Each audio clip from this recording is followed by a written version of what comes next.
paths are something very paramount to Honkai Star Rail. They are a layered metaphor that not only plays a major part in the story and lore, but is quite literally the name of the game. And so far, every character we've run into has a path. That being the remembrance, the elation, or even the beauty. But in this series, I make the argument that characters follow two paths. Them being the path that they follow in lore and the path that represents a significant aspect of their life that I like to refer to as a type. For example, Jiaoqiu. He would be a Hunt Path Nihility type character, since he is a Shinjo native with the Nihility class in-game. My mission is to explain why characters are given the classes they are given. And no, it is not because every path isn't playable, because I don't believe that Hoyo does things for no reason. Now, for the sake of the example, I explained why Jiaoqiu is a Nihility character here, but TLDR, Jiaoqiu is a healer who struggles to find the purpose for why he heals people, since he sees people charging back into battle only to die, which makes his efforts naught, and understandably that bothers him a lot. Thus, the concept of naught plays a huge part in his life, and explains why he is a Nihility character. See? It's a little confusing, but it all makes sense in the end. In the last video, I promised that I would talk about Aventurine and Topaz next. Even though I can't stand the IPC, I will try my best to be unbiased here. And that said, let's begin with he who gambles with one chip. That one chip being his life.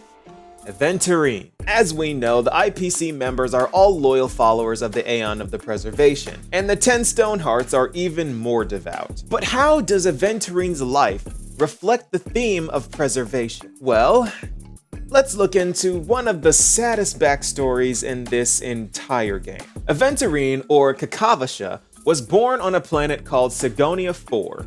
Sigonia IV is a bit of a primitive world populated by many clans that often made war with each other. The most violent rivalry being between the Catechins and the Avgens, which was Kakavasha's clan. The Avgens also worshipped a god they refer to as the Gyanthra Triclops, and Kakavasha's name means child blessed by the Gyanthra Triclops. So the Avgens were very devout. And I say were because of what happened next. Because the IPC set its sights on Sigonia IV and established a compromise between the warring clans called Sigonia Sovereignty that made peace between the clans, except for the Catechins and the Avgens because the other clans were racist towards them. I'm not joking, the wiki literally uses the word prejudice. So they were both exiled to the deserts of Sigonia IV, which only made the wars more savage and brutal. Meanwhile, little Kakavasha made a name for himself for being a very lucky child, who often gambled with the nearby Catechins for food and money, the wager being his life. But now with these two enemy clans sharing a desert, the war only became more brutal. So brutal, in fact, that the Catechins devised a plan to wipe the Avgens off the face of Sigonia. Seeing this plan being put in action, the Avgen made a desperate plea to the IPC to aid them in saving their people, and the IPC agreed. Or at least they thought, because the IPC ended up arriving too late to save anyone. So little Kakavasha, who had already lost his father and mother to war and famine, accompanied only by his older sister, was told to flee, leaving his last living family member behind. But this is not where Kakavasha's pain ended, because he was then trafficked into slavery. And on top of that, the sick freak that bought him made him fight to the death with 34 other slaves for no real reason. But Kakavasha managed to survive, and also killed his slaver as well, only to be arrested by the IPC and brought before Jade. But Kakavasha's silver tongue and incredible luck saw him through once again. Jade took interest in his miraculous luck and cunning words, which landed him in a high-ranking position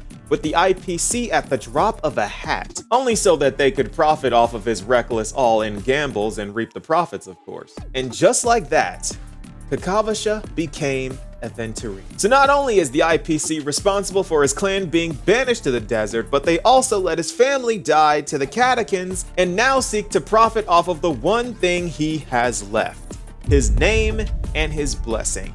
I hate the IPC. Unbiased, I have to stay unbiased. I say all of this to thoroughly explain to you that Aventurine is a lucky man. But not only that, he is lucky because he is in fact blessed by his clan's god, and he carries that with him wherever he goes. All he has to gamble with is his life, but his life is rigged for success. But how does this reflect the preservation if the Gyanthrotriclops isn't associated with any path? Well, then you have to look into the way his character is portrayed. Because, you see, he carries his child self within his subconscious constantly, and even converses with him. In this, even though he is the only surviving Avgin, he carries his clan with every step he takes. Gambling, winning, surviving, and preparing. Preparing for what, you may ask? Well, I'll let him tell you himself. Well, preparing to face them, Kakavasha, and to make them proud. His end goal is to make his family proud, so every gamble, every win, every time he survives, he does it all to preserve what remains of the family that put their hopes and dreams in him. Because as long as he is alive, the hopes and dreams of the Avgin live within him and shine through his victories. And that is why Aventurine is preservation path and preservation type. Okay, so I think that covers Aventurine, so let's move on to the shining young star of the IPC, Topaz. Now, unlike Aventurine, Topaz worked her way through the ranks of the IPC and was promoted through merit to the 10 Stonehearts. She is very talented in just about all things finance, education, science, mathematics, and probably more. Being a member of the IPC, she is a preservation follower and a hunt type character. Now, for those of you saying I cherry-picked the characters to prove my points, here is where I can prove you wrong. Because I don't cherry-pick. Everyone I talk about has been requested, but that's besides the point. Topaz's story doesn't really have anything about her past, but luckily enough, she wrote a letter and told Grania all about it. Personally, I think she's lying because she's a gaslighting, gatekeeping girl boss, but biases aside, I'll take her at her word. According to herself, Miss Topaz, or Yelena, was born on a dying world she didn't bother to name. And one day, the IPC showed up and offered a remedy to save the planet, but at a price, of course. The price being that everyone on the planet sign a contract with the IPC. Being that the air was becoming too toxic to breathe and the animals were going extinct, the people saw no other option but to agree. And subsequently years later, the air begins to clear up and the animals return. This feat is what drove Topaz to join the Strategic Investment Department at a very young age and work her way to the top. She wants to perform the same miracle that saved her world in countless other worlds. However, this does not mean that there isn't a price for said salvation, because collecting debts is her specialty, and no one escapes her, almost like she hunts them. But to truly understand how Topaz's life reflects the hunt, you have to understand the path of the hunt. The hunt is the concept of endlessly pursuing the wrong and striking with a concussive blow that cares not for friend or foe, which is exactly what Topaz's job entails. She is only sent to claim what the IPC sees as a debt. Notice, she was sent to Belobog to repossess a planet after 700 years of accruing debt. Then she shows up to Penacony after Aventurine died in the Dreamscape, so they could twist that into being Penacony's fault. Like I said, it's what the IPC sees as a debt.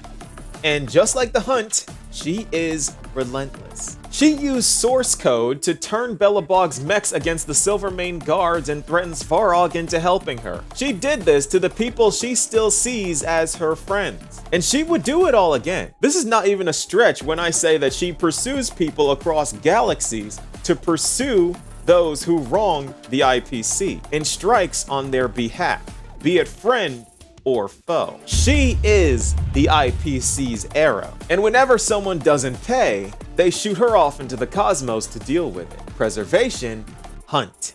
And that is the IPC's in-game paths explained. I would talk about Jade too, but let's be honest, nobody likes her. But I have gotten a ton of requests for Jingyuan and Fushuan, so I guess we'll be going to the Shenzhou for next week. And don't you worry, Danheng, Argenti, Himiko, well, they are all on the list, and I will get through them all eventually.